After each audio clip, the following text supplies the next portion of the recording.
శ్రీ గురుభ్యో నమః. త్రయంబకేశ్వరాలయం ద్వాదశ జ్యోతిర్లింగాలలో ఒకటి. త్రయంబకేశ్వర్ శివాలయం త్రయంబక్ పట్టణంలోని ఒక పురాతన హిందూ దేవాలయం. ఈ క్షేత్రం నాసిక్ పట్టణానికి 28 కిలోమీటర్ల దూరంలో ఉంది.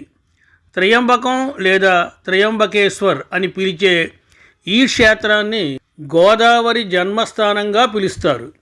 అయితే ఈ క్షేత్రానికి గోదావరి జన్మస్థానం కొన్ని వందల అడుగుల ఎత్తులో ఉంటుంది. ఇది నాసిక్ నుండి 24 నషిక్ రహదారిలో ఉంది. ఇది హిందూ దేవుడు శివునికి అంకితం చేసిన దేవాలయం. మహారాష్ట్రలోని త్రయంబకేశ్వర్ వద్ద హిందూ వంశావళి నమోదు చేయబడిన 12 జ్యోతిర్లింగాలలో ఇది ఒకటి. పవిత్ర గోదావరి నదీ మూలం త్రయంబక్ సమీపంలో ఉంది. ఇండోర్ రాష్ట్రానికి చెందిన ఫడ్నవీస్ అయిన శ్రీమంత్ సర్దార్ రావ్ సాహెబ్ పార్నేర్కర్ నిర్మించిన ఆలయ ప్రాంగణంలోని కుసావర్తకుంట అంటే పవిత్రమైన చెరువు అని అర్థం. భారతదేశం ద్వీపకల్పనలో 2వ పొడవైన నది అయిన గోదావరి నదికి మూలం. కొండ అంచున సర్దార్ ఫడ్నవీస్ అతని భార్య ప్రతిమను చూడవచ్చు. ప్రస్తుత ఆలయాన్ని మొఘల్ పాలకుడు ఔరంగజేబు ధ్వంసం చేసిన తరువాత పేష్వా బాలాజీ బాజీరావు నిర్మించాడు. త్రయంబకేశ్వరుడు అనగా పరమశివుడు. అంబకమంటే నేత్రమని అర్థం. 3 నేత్రాలు గల దేవుడు త్రయంబకుడు. సూర్యుడు, చంద్రుడు, అగ్ని అనే 3 తేజస్సులు 3 నేత్రాలుగా వెలసిన దేవుడు. పాలభాగంలోని 3వ నేత్రమే అగ్నినేత్రం. మన్మధుణ్ణి ఈ నేత్రాగ్నితోనే శివుడు భస్మం చేశాడు. స్వర్గం, ఆకాశం, భూమి అనే 3 స్థానాలకు సంరక్షకుడైన తండ్రి శివుడు అని కూడా త్రయంబక శబ్దాన్ని వివరిస్తారు. త్రయంబకం యజామహే సుగంధిం పుష్టివర్ధనం. మృత్యుంజయ మహామంత్రంతో మృత్యువు అనగా మరణం నుండి విడుదల చేయమని భక్తులు శివుణ్ణి ప్రార్థిస్తారు. పూర్వపు ఆలయ విశేషాలు ఎక్కువగా లేకపోయినా ఇప్పటి ఆలయాన్ని మాత్రం 1730లో ఛత్రపతి శివాజీ సైన్యాధిపతి బాజీరావ్ పీష్వా నిర్మించినట్లు శాసనాల ద్వారా తెలుస్తోంది. ఎక్కువ భాగం దేవాలయ నిర్మాణానికి నల్ల శానపు రాయిని ఉపయోగించారు. ఈ ఆలయం హేమంత్ పంతి శైలికి చెందిన నిర్మాణం.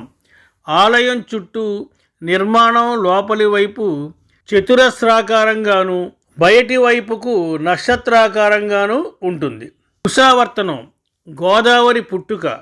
గర్భగుడికి బయట వైపుగా 4 ద్వారాలతో మండపం ఉంటుంది. గర్భగుడి లోపల కల శివలింగం భూమికి కొంత దిగువలో ఉంటుంది. దాని నుండి నిరంతరం నీటి ఊట ఊరుతూ ఉంటుంది. అది దేవాలయం పక్కన కుశావర్తనం అనే సరోవరంలో కలుస్తూ ఉంటుంది. కుశ అంటే దర్భ, వర్తం అంటే తీర్థం అని అర్థం. దీనిలో స్నానం చేయడం వలన సర్వపాపాలు, రోగాలు పోతాయని భక్తుల విశ్వాసం.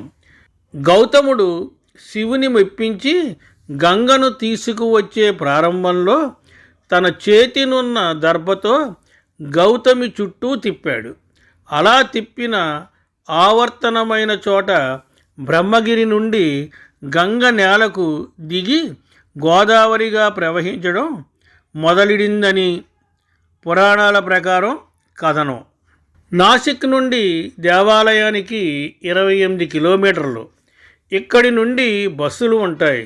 అలాగే రైల్వే స్టేషన్ నుండి దేవాలయం 40 కిలోమీటర్లు. ఇక్కడి నుండి ప్రైవేటు వ్యాన్లు, బస్సులు ఉంటాయి. నాసిక్ మహారాష్ట్రలోని నాసిక్ జిల్లాకు చెందిన ఒక నగరం. ఇది నాసిక్ జిల్లా కేంద్రం. ఇది బొంబాయి, పూణేలకు 180 మరియు 220 కిలోమీటర్ల దూరంలో పడమటి కనుమలలో దక్కను పీఠభూమికి పడమటి అంచున ఉంది. ఇది భారతదేశ వైన్ క్యాపిటల్గా ప్రసిద్ధి చెందింది.